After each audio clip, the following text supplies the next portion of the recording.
Hello children, good morning. Welcome to science class. What? You can't see me? What's the matter?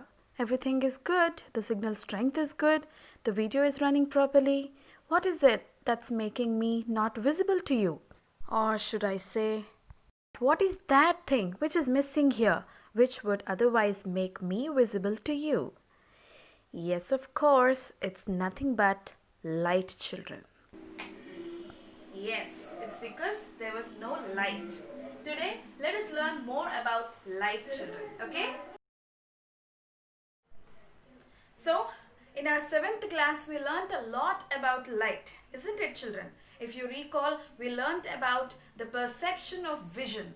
So, it is impossible without light. Just now you saw that you were not able to see me just because there was no light in the room. The moment I switched on the tube light, you were able to see me, because here you need to understand the difference between the luminous and the non-luminous objects, children. The non-luminous objects, because they can't produce, like the human body, they can't produce their own light, and they can be seen only when light is reflected. So if you see, I used the term reflection here, reflected, isn't it? So the reflection is nothing but, if you recall what we learned in our 7th class, it's nothing but bouncing back of the light when it falls on a surface. So when light rays, what is a light ray? It's nothing but a path on which the light travels, right? So the light beam or the light ray, if it falls on a surface, it touches and then a part of it gets reflected, right?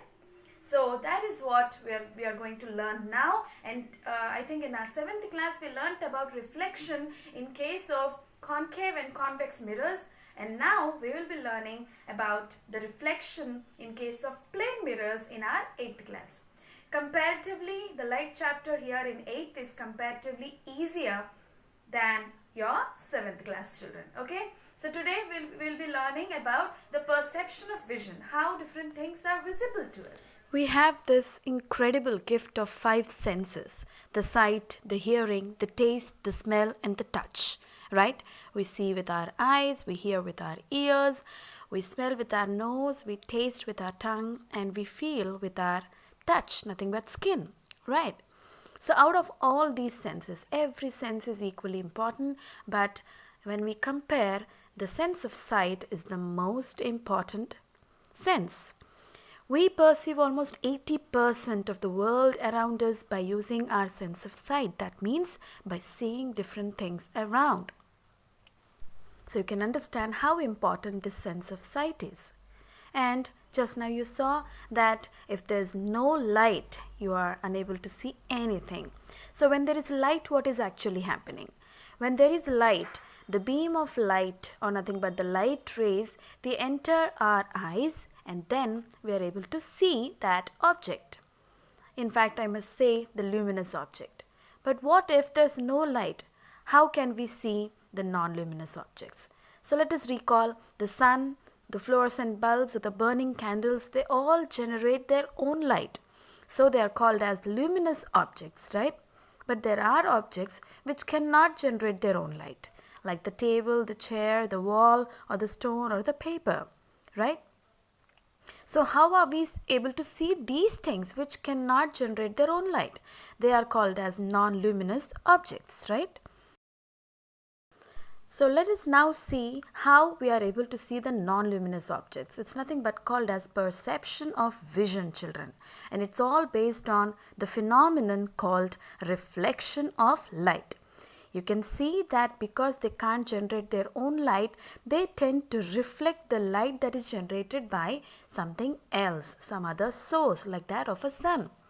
So when the sun's rays fall on such an object, they tend to reflect those rays. Those reflected rays enter our eyes, and then we are able to see these non-luminous objects. Can you see that, children?